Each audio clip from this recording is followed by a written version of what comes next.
Hi, I'm turning 29 tomorrow, so before I hit the big 29, I thought I would reflect on year 28. Sometimes it's really hard to see how far you've come, but I want to take some time to actually appreciate what this last year has looked like for me and the journey to get to where I am right now. Because I might always feel like I'm failing, but I don't think that's actually the case. So this year was interesting. Kind of had a rocky start to things, to be honest. 28 started off with grieving the loss of my cat Coco, and in the midst of all of this sadness, I was debating quitting my career to pursue something creative. This was a really scary decision for me to make, but ultimately I felt like it was the right thing for me to do. So at 28, I ended up quitting the career that I went to school for. This was pretty terrifying, and a lot of the time it still is, but I knew that I wanted to give myself space to pursue a path that felt more aligned with who I am, and I feel like I'm doing that. Which kind of leads me to the next part of things, which is creativity. This year was my most creative yet, which was kind of the goal.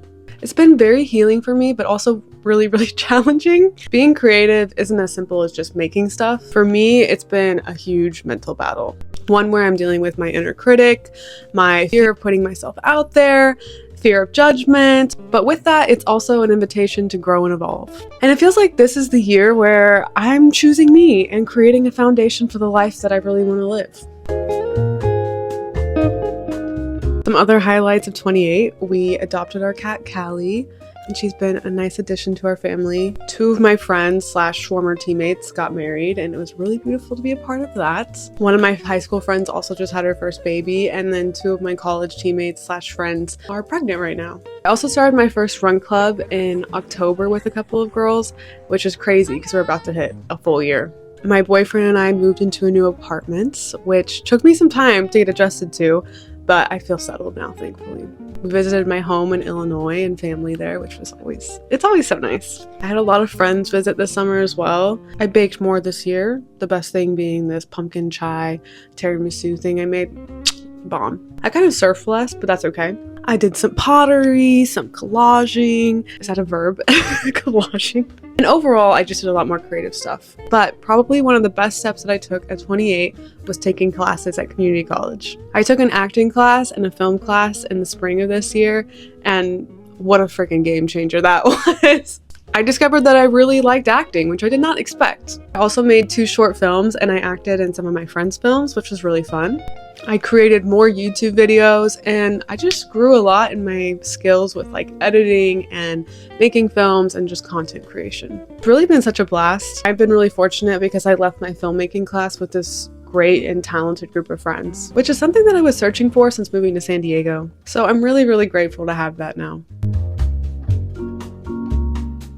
Overall, I'm left feeling really grateful for what 28 has given me. With 29 around the corner, I have big hopes. I want to continue to run and hopefully run a marathon, which sounds kind of crazy, but also long overdue. I want to continue to make short films and hopefully submit one to a film festival. I want to continue to try acting and maybe audition for things, which is, yeah, terrifying. Also would be good to practice my Spanish because I've been slacking in that area. Sorry to Christian's family. I also want to hold myself to posting more consistently on YouTube because that has really forced me to be more creative. Above all of this though, there's one thing that I really want out of 29, and that is more self-love. I want to be more accepting of myself, appreciate my quirks, show myself compassion when I mess up. Yeah, I need more of that in year 29. I hope if you've made it this far that this video inspires you to look back at your past year too. Maybe it's not your birthday tomorrow, but every now and then it's good to take a pause and think about how far you've come. Sometimes we look at our lives on a day-to-day basis and we feel like we're failing or we're falling behind. But I think that when you look back at the past year, the past 3 years, the past 10 years, it's a lot easier to see how far you've come. Life isn't easy, but you're still standing and you've come a long way to get exactly where you are in this moment. If you're new to my channel, I hope that you stick around to see what year 29 brings, because it should be good, I hope. And if you're a friend or family member or my boyfriend, just know that I really appreciate you and thank you for being a part of this past year with me. Okay, love you, bye.